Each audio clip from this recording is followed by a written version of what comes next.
Good morning, everyone. It's me, Christine Dayan Arban, reporting about a closer look at the teachers and the teaching profession in the Association of Southeast Asian Nation and beyond. In this point, we hope to discuss about the current situations, the circumstances, the teaching workplace, the qualifications, the career pathways, and other factors that influence quality education. We have to know also the differences of the educational standards from the different 10 member states of Asian community, as well as how is to be a teacher here in the Philippines and abroad. Of course, we have to know also how teaching as a profession provides a clear view of professional practices for the purpose of comparing and developing a mutual respect among different countries. As future educators, we know that we are the future leaders, and being citizens in the Asian member nations, we play a significant role in a rule-based, in a people-oriented, and people-centered Asian community whose motto happens to be one vision, one identity, and one community. Now let us know about the teaching profession and professional of Asian countries as a whole, according to the levels of schooling as a teaching milieu. The first level of formal schooling in the educational system is the primary level. It is composed usually of pre-primary like play school, pre-kindergarten, kindergarten, and the primary level, which is composed of grade 1 age 6 years old, grade 2 age 7 years old, grade 3 age 8 years old, grade 4 age 9 years old, grade 5 age 10 years old, and grade 6 age 11 years old. In the Philippines, the label primary level refers to elementary level, which has two sub-levels, the primary grades, which include the kindergarten to grade 4, and the intermediate grades, which include grade 5 and grade 6. The second level is the secondary level, which follows the primary level. Generally across the ASEAN, it is composed of junior high school and senior high school. The graduate from the senior high school can proceed to college or find a job appropriate to the qualification. However, there are slight variations in some countries, such as lower secondary level is 3 years with grades 7, 8, and 9, while the upper secondary level is composed of grades 10, 11, and 12. In the Philippines, the junior high school is composed of grades 7, 8, 9, and 10, while grades 11 and 12 belong to the senior high school. As a sum up, the basic education levels in most Asian countries have 12 years of formal schooling that is divided into primary, lower secondary, and upper secondary levels. All primary education levels are compulsory, while in some countries, the secondary level is voluntary except the Philippines. More so, the basic education levels of elementary and the secondary levels will provide the future jobs of teacher education pre-service graduates. The third level of formal schooling is the tertiary level, which is the college level, which is beyond the basic education in all the countries in the ASEAN. It is the ladder of educational system where the student earns a bachelor's degree in teacher education, which is a requirement to take a licensure examination to become a professional teacher. Now, this level is our stepping stone in which our intuition, abilities, and skills will be honed as we indulge ourselves in different theories and practices of teaching. In the Philippines, the Technical Education and Skills Development Authority or TESDA provides diploma and training certificates for lifelong learning. This agency also assists in the implementation of the senior high school, technical and vocational tracks. Now, the teachers across the Asian community are set to have tremendous preparations in their profession, academically and professionally, for they may be equipped to be called as competent and globally competitive teachers. The teacher professionals across the ASEAN should have an academic preparations in basic education. The admission to pre-service teacher education varies from the graduates of grade 9 or grade 12. In remote places of Lao People's Democratic Republic, Indonesia, Myanmar, and Cambodia, preschool, pre-primary of kindergarten, future teachers can have 9 years of basic education and get an advanced training for 3 years to become teachers, or 10 years of basic education plus 3 years of teacher preparation. For teachers of lower secondary level, future teachers should have 12 years of basic education and 2 years of teacher preparation to earn a diploma in teaching. While for upper secondary level, the requirement is 12 years of basic education plus 4 to 5 years of teacher preparation to earn a bachelor's degree. However, for non-education degree graduates, they can take the postgraduate diploma in education teaching. This will mean an equivalent to 12 years of basic education plus 4 to 5 years of baccalaureate degree plus 1 year of graduate diploma. Almost all teacher education provides a teaching practicum, student teaching or field experiences course, because this will provide them the opportunity to apply the theories and concepts in the content and pedagogy courses in real class situation. Asian countries have comparable academic teacher education preparations. However, there are those who have gone beyond their borders, while others are still strengthening their programs. Differences are according to the context and needs and the educational system of the particular country, their history, culture, and aspirations.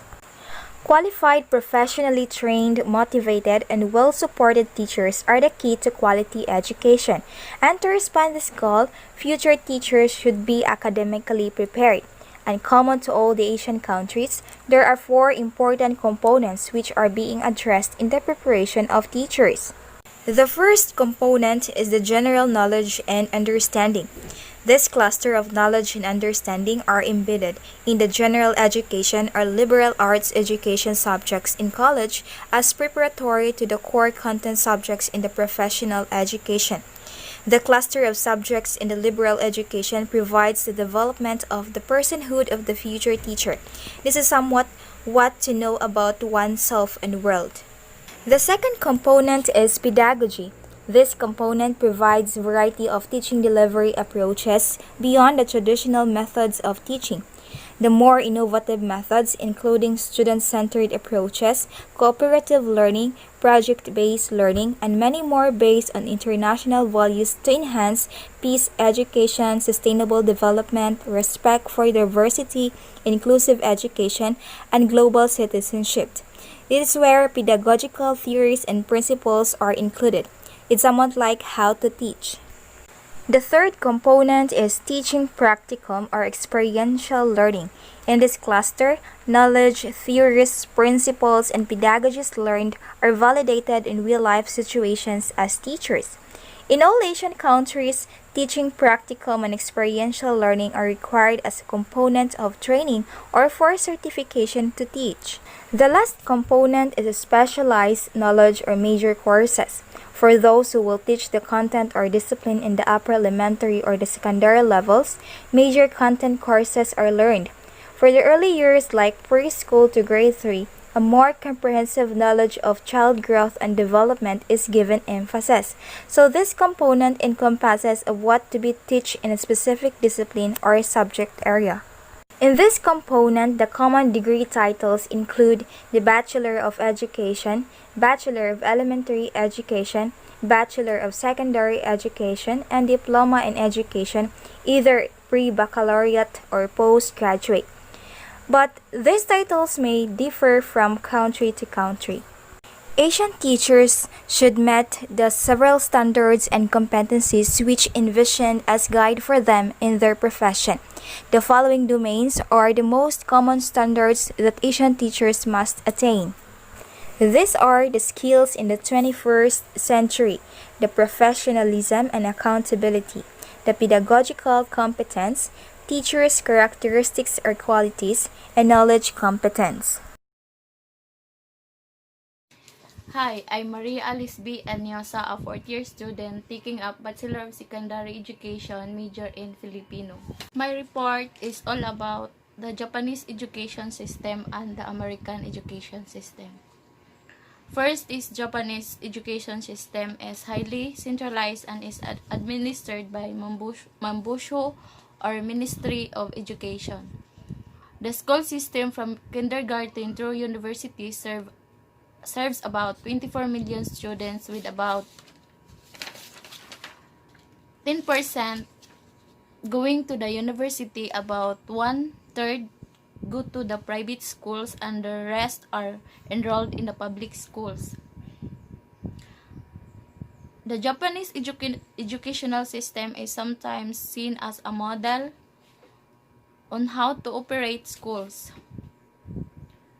The system gives us a mental picture of obedient, quiet school children sitting on their desks, listening to the teacher and working hard to pass the various entrance examinations. In Japan, education is free and compulsory for children from 6 to 15 years. Classes are large and teaching methods are usually lectures. Japanese students spend 243 days in a year school. The school calendar is year-round with some breaks between sessions. Standards curriculum include Japanese language, social studies, math and science along with art, music, home economics, physical education, with the greatest emphasis on learning the Japanese language. The Japanese educational system is divided into 5 basic levels. Kindergarten, elementary school, 6 years, lower secondary school, 3 years, upper secondary school, 3 years, and university usually around 4 years. Elementary school covers 6 years of schooling from grade 1 to grade 6. Most of the teachers are females. Lower secondary school covers grades 7, 8, and 9. Men compose 2/3 of the teachers in this level. Class size average is 38 and the periods are 50 minutes long. Upper secondary schools offer academic, technical, and vocational programs. The first-year courses include Japanese language, English, science, and math. Vocational course includes information processing, navigation, fish farming, ceramics, and business English. The upper secondary school are ranked based on their success in placing graduating students into prestigious universities. The teaching profession in Japan. Japanese teachers are essential elements in the success story of the country. Major responsibilities are entrusted upon the teachers for moral education and character development and for instilling values, attitudes, and living habits in students at all levels. Teachers are expected to infuse cultural values throughout school's activities, including lives both in school or event at home and community. Ever since, teaching has been an attractive profession in terms of status. The appeal of the teaching career has heightened because of increase in remuneration. According to Global Teacher Status Index in 2013, the average of annual salary of teachers in Japanese is equivalent to $43,775 annually, which is second to Singapore. Teaching is one of few lifetime professional career opportunities readily available to women in Japan. 90% of the new teachers have 4-year college degrees, with most having major in other areas than education. They fill up 1/3 of the opening in the elementary level, 2/3 at the lower secondary level, and nearly 9/10 at the upper secondary level. Becoming employed as a teacher is in Japan. Most of the public school teachers are prefectural employees. Even if they teach in municipal schools, prefectures play an important role in the selection and hiring of teachers. Applicant must secure a license to teach from the prefectural board of education. A license awarded by any prefecture is valid in all prefectures. However, applicant is required to take prefectural appointment examinations. A prefectural appointment examination is given in 2 stages. First stage consists of written test in general education and specialized fields and skills tests for PE, music, and arts. All applicants for lower secondary teaching jobs are required to take a test in physical fitness. Second stage consists of interviews. Age is very important consideration for teacher application. More than one half of the prefectures require applicants to be under the age of 30. But once the applicants gain entry to the teaching profession, they are assured of lifetime employment. They are promoted essentially on the basis of seniority, as in all public sector and most major private corporation employment. Because of the lifetime employment policy, all prefectural and municipal boards of education are very careful in selecting new teachers. Dismissals are extremely rare and normally occur only for unethical conduct.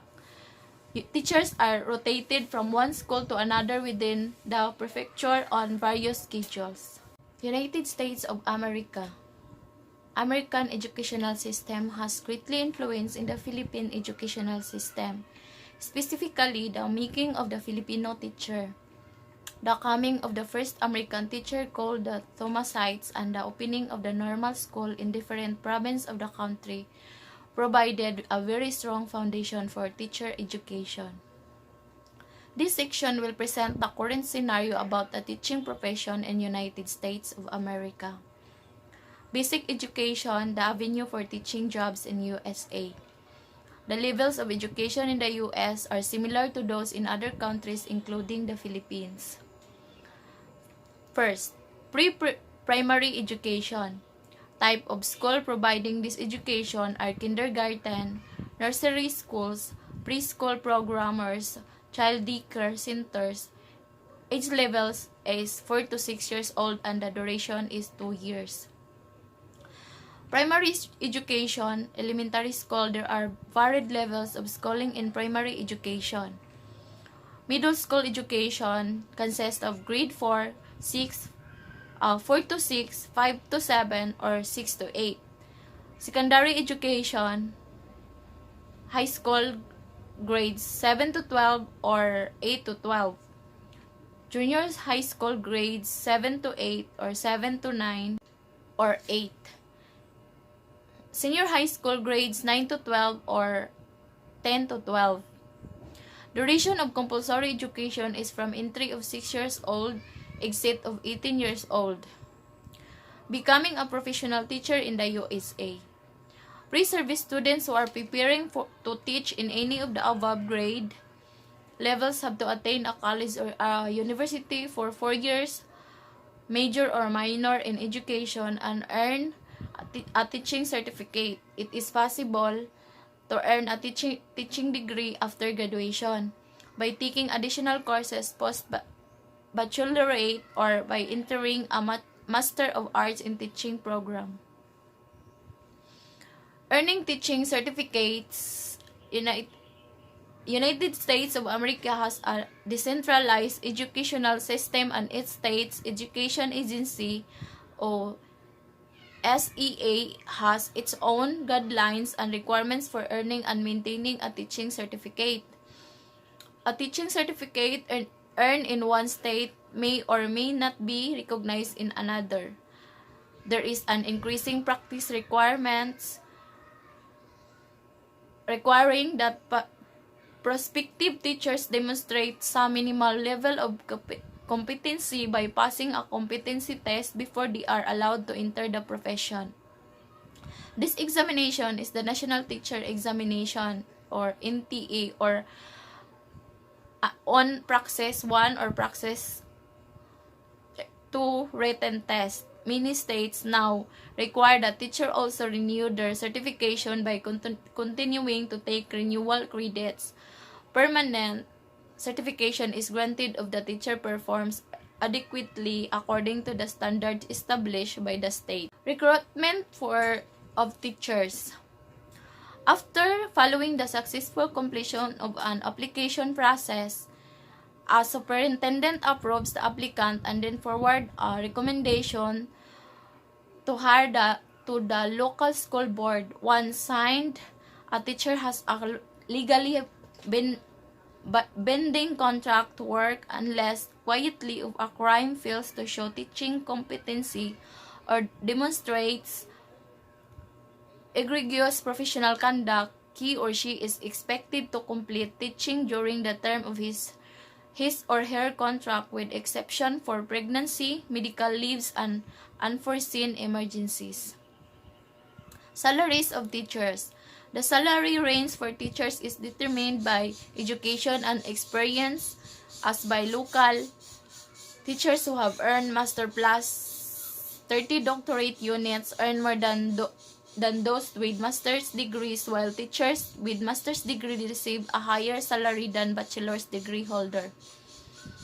Merit pay has been adopted by some school districts. Those who teach in suburban school district or large towns typically earn more than teachers in either urban or rural district.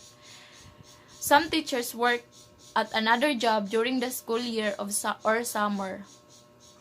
On the average, according to the Global Teacher Status Report, the average income of teachers is $44,917.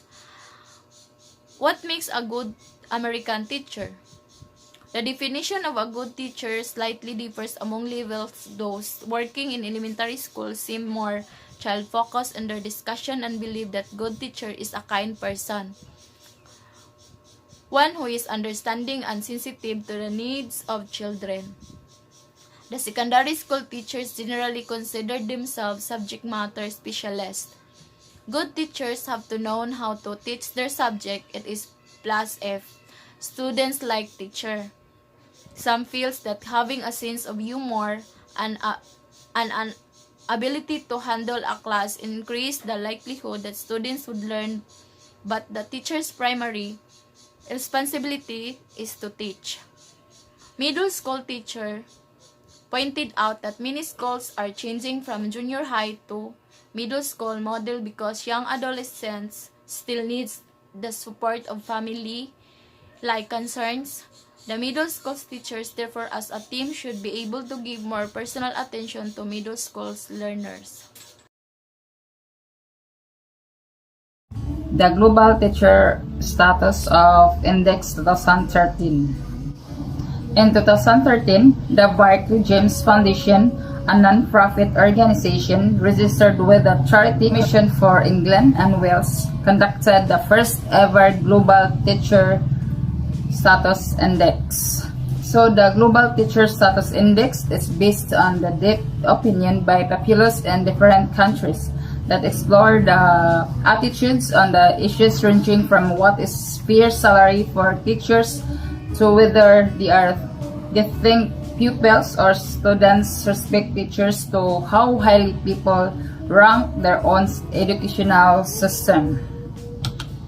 So a 21 countries survey was conducted from 1,000 representative respondents in each of the following countries.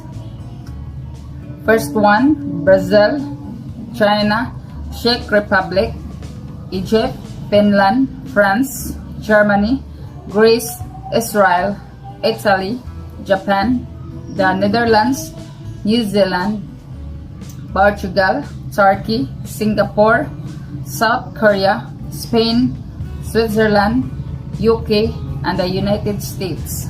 So these countries were chosen on their performance in PISA and TIMSS assessments to represent each major continent as the representative of different strands of educational system. So it was deemed important to compose a sample in line with the relevant proportions in the populations. This was done by careful consultations of the available country-specific population census information. Quota sampling was used to allocate respondents using the balanced sample of 16 to 70-year-olds, which had sample fractions according to their age, gender, region.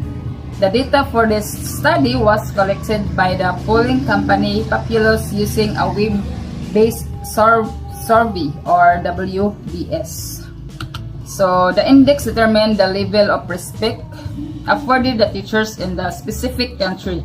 So the data included the profile of the teacher respect a teacher as sought as a proficient, contextualized understanding of teacher status, views students' respect for teachers.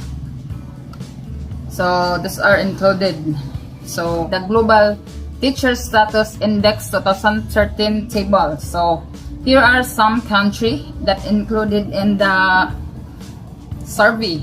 First one is the China, Greece, Turkey, South Korea, New Zealand, Egypt, Singapore, Netherlands, USA, UK, France, Spain, Finland, Portugal, Switzerland, Germany, Japan, Italy, Czech Republic, Brazil, Israel, and nothing as follows. So as you can see here, the index rating and their respective rank. So as the key questions asked in the survey were: so first one, how teachers are respected in relation to other profession. Second, what is the social standing of teachers? Third one, will parents encourage their children to be teachers? Is it perceived that children respect their teachers? What people think teachers ought to be paid? Should teachers be paid according to the performance of their pupils? How much are teachers trusted to deliver a good education to children? What is the degree of trust of the people have under the educational system? So answers to these questions were collated and clustered in three sections, which are teacher status, perceptions of the teacher, reward, and teacher agency and control. So here the first section, the teacher status or the social status of teachers. Contextual understanding of the teacher status was done by ranking teaching alongside with profession in the country. 2/3 of the countries judge the status of teacher to be most similar to social workers. So these countries include Germany, Italy, Spain, Switzerland, Netherlands. The second closest status was to librarians. So these countries include USA, Brazil, France, Turkey. While in New Zealand, people think that the job of teaching is most similar to nursing. China think of teacher as being most closely compared to doctors. However, to determine the social standing of the teaching profession in the order of how they are respected, the results show that there is a higher regard of teachers in the primary or elementary school teachers than in the secondary school teachers and head teachers against 14 other occupations included. So when parents asked if they could encourage their children to become teachers, they summarize answers as follows. So teachers sought after profession. There are 50% of parents in China provide positive encouragement for a child to become teachers. So with South Korea, Turkey, and Egypt. But in Israel, Portugal, Brazil, and Japan are least likely to encourage their children to become teachers. Pupils respected for teachers. In China, 75% of respondents believe that students respect their teachers, compared to only 27% average per country. In Turkey and Singapore have high level of belief that pupils respect teachers with an average of 46%. So across Europe, there are higher levels of pessimism about students' respect or teachers than in Asia and in the Middle East. So in the most European countries, respondents thought that the pupils disrespect teachers than respect them.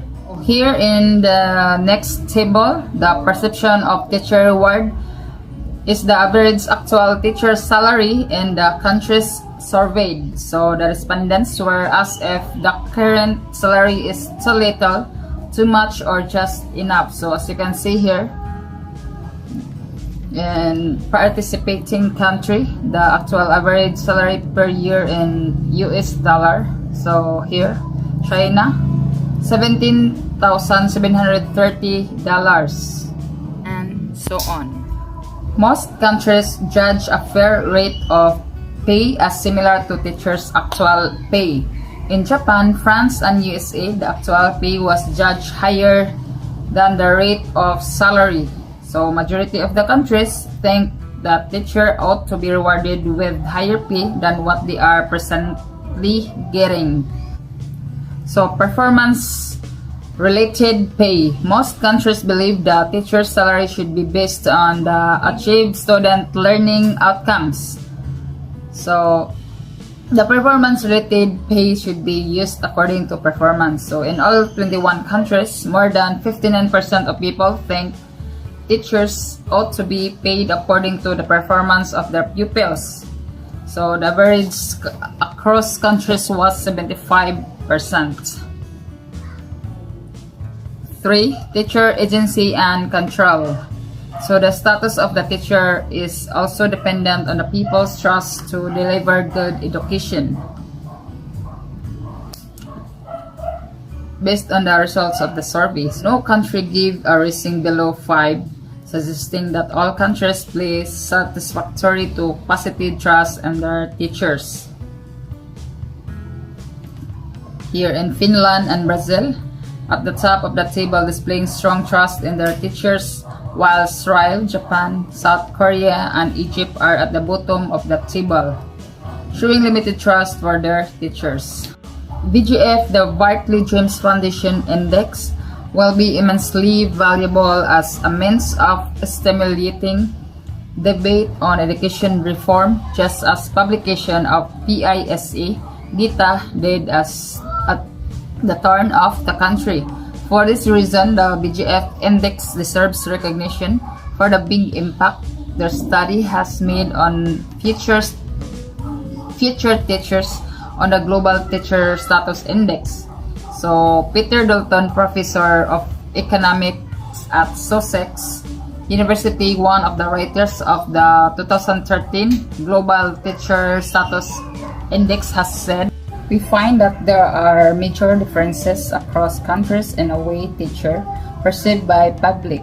This decides who become a teacher in each country, how they are respected, and how they are financially rewarded. Ultimately, this affects the kind of job they do in teaching our children." So the whole lesson of Lesson 2 describes the current level of basic education schooling where the teachers are supposed to be employed. Teachers can teach in primary or secondary according to their qualifications, and it provided information about the 2013 Global Teacher Index report, which consolidated information from 21 countries worldwide. As future educators, we were informed of how teachers are respected, trusted, how much were informed of how much influence they have on the educational system. Data vary from country to country, so it's very obvious. If Philippines has been chosen as participant in the survey, do you really think the results will be similar? Thank you. The next topic is Lesson 3, the changing global landscape in the 21st century teachers. Lesson 3 is all about the changing global landscape in the teaching and learning brought about by factors such as learning environment, content and processes of learning, types of learners, and other parameters of learning in the 21st century. Furthermore, Lesson 3 will present how these changes will be addressed by the principles underpinning the UNESCO's pillars of learning: the learning to know, learning to do, learning to be, and learning to live together, from Taylor's report on learning, the treasure from within. The changing global landscape and the 21st century skills for teachers. We are in the era of borderless, flat world. Barriers have been broken by the new information and communication technologies. Globalization has opened that lead nations to coexist and be independent. However, the common future will still be more dependent on the knowledge, skills, and values of its people. Thus, localization can be the response. So, as future teachers of the 21st century, there is an urgent need to understand the new landscape that is brought about by the changes in leaps and bounds of the century.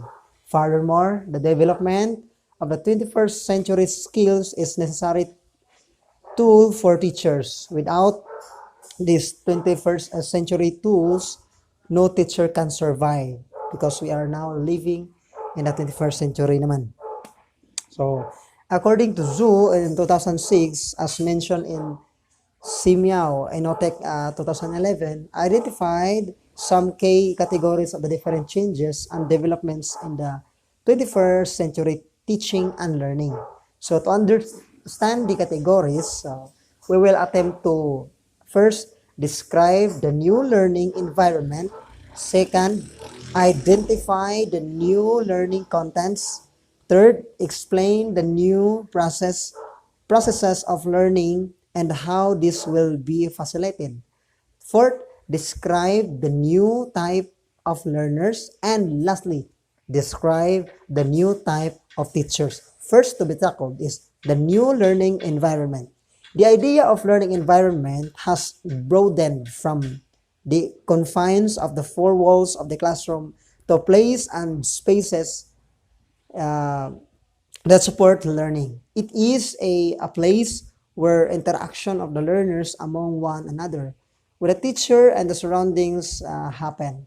It is characterized by this following. First, learner-centered. Second, new spaces and borderless. Third, enhanced opportunity for creativity and innovations.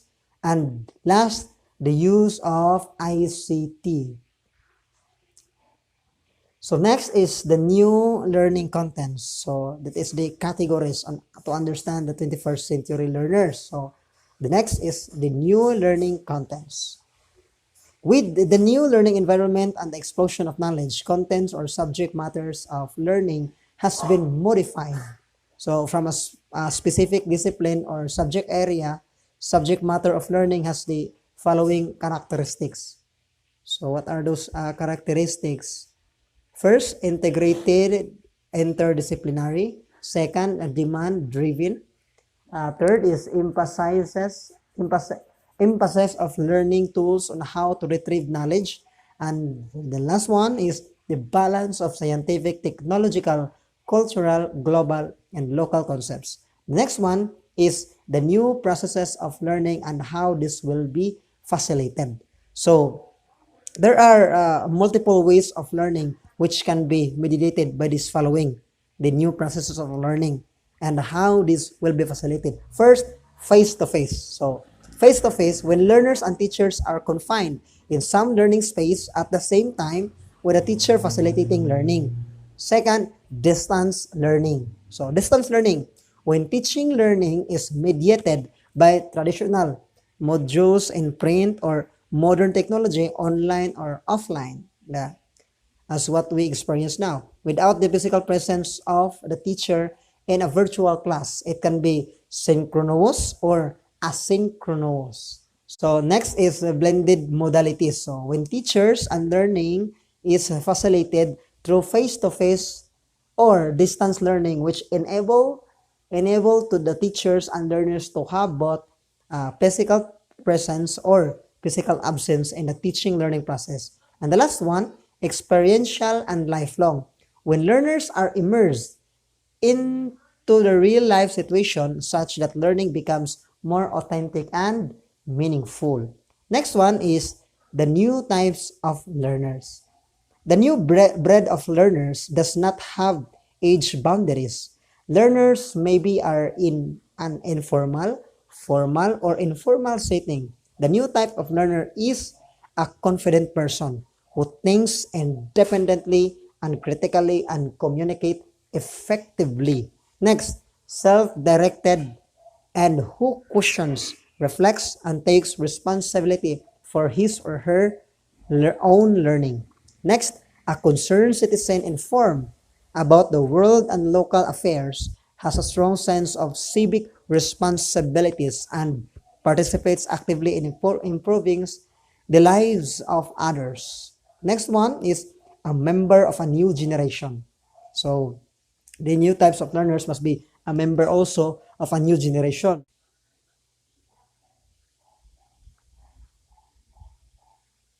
So next is the life and career skills. So what are these life and career skills? So what are the characteristics of learners who have developed life and career skills? How can teachers enhance these skills in every learner? So first, we need a flexibility and adaptability. So learners adapt to various rules, responsibilities, and schedules despite the complex conditions. They are able to do different tasks at one time. So we need to recognize of this the potential of each students. Next, initiative and self-direction. So directed learner demonstrate life and career. So skills, so goals are set and managed by themselves.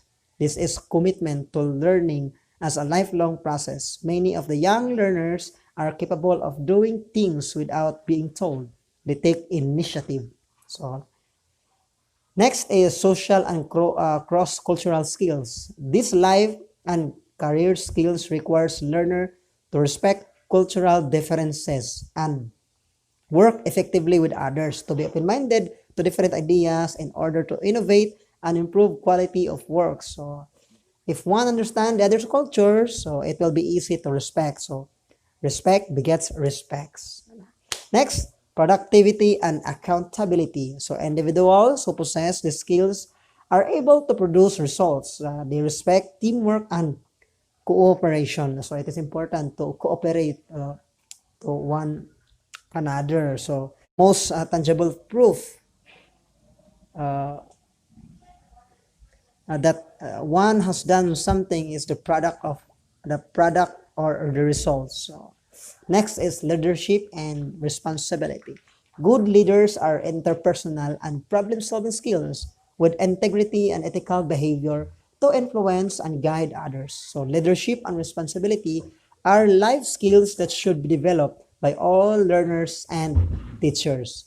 So the next one is the new type of teachers. So as teachers are currently preparing students for jobs and technologies that don't even exist yet, the challenge then is to produce the new type of teachers. So for as a teachers of the 21st century learners, teach need to teach within the context of the new environment, the new content or knowledge, and the new processes of teaching and learning. Hence, the new type of teacher must possess the following characteristics. What are those characteristics?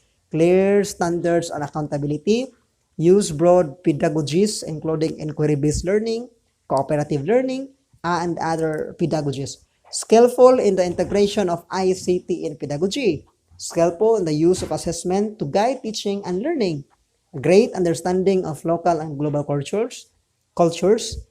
Skillful in action research to diagnose and solve classroom based on evidence. So practice to core values of inspiring teachers and develop life and career skills for the 21st century and beyond. So the ONISCO's four pillars of learning from Taylor's report. So what are the four pillars of learning? First, learning to know, learning to do, learning to be, and learning to live together. So learning to know, it implies first for knowledge and acquisition of such a knowledge. More so, it is a learning of how to learn throughout one's life. So, after completing formal education, this should be a great desire to gain more understanding of the world and other people. An individual who is knowledgeable is literate. So, being literate is always related to being knowledgeable. So, thus the definition of the word literacy it evolved through time. So here are some definitions made by UNESCO. According to UNESCO in the year 1958, define literate as one who can would understand both read and write a short simple statement on his or her everyday life. So in 1958, however, in 1970, a functional literate person is the one who can engage in all activities to use reading, writing, and calculation for the communications and development.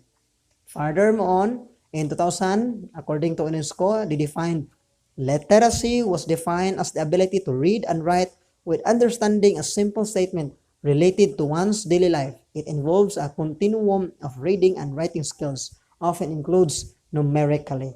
But with a changing global landscape, so literacy in the 21st century is not limited to the definitions given previously. So let us look to the 21st century literacy as presented by Siam Mio, Inotech, and Goro 21 modules in year 2011. So there are in 21st century literacies, there are the art and creativity, eco-literacy, cyber literacy, financial literacy, media literacy, social emotional literacy, and globalization and multicultural literacy. We need to know that kind of literacies in the 21st century. So next is the learning to do. So how can the knowledge and the methods be incorporated and enhanced towards the development of skills? To apply knowledge, one must have 21st century skills. So we need to know a lot of skills. So that is one of the pillar of in learning. So learning to do. Next is the learning to be. So one of the most difficult things to do among the pillars is the learning to be. It implies developing the potential of each individual. So continuing education must improve self-knowledge and self-esteem. And the last one is the learning to live together. So this refers to the relationship among people. So it is bringing in together a community to work harmoniously. So to live in peace and prosperity and to show respect and concern for others. It also refers to interpersonal skills that will enable people to live side by side with others at home, in school, in the community, and in the whole world. All the pillars are interrelated with each other. So as basic principles, one pillar will not function if it stands alone. So there is a need to connect in order to address the 21st century demands for teaching and learning.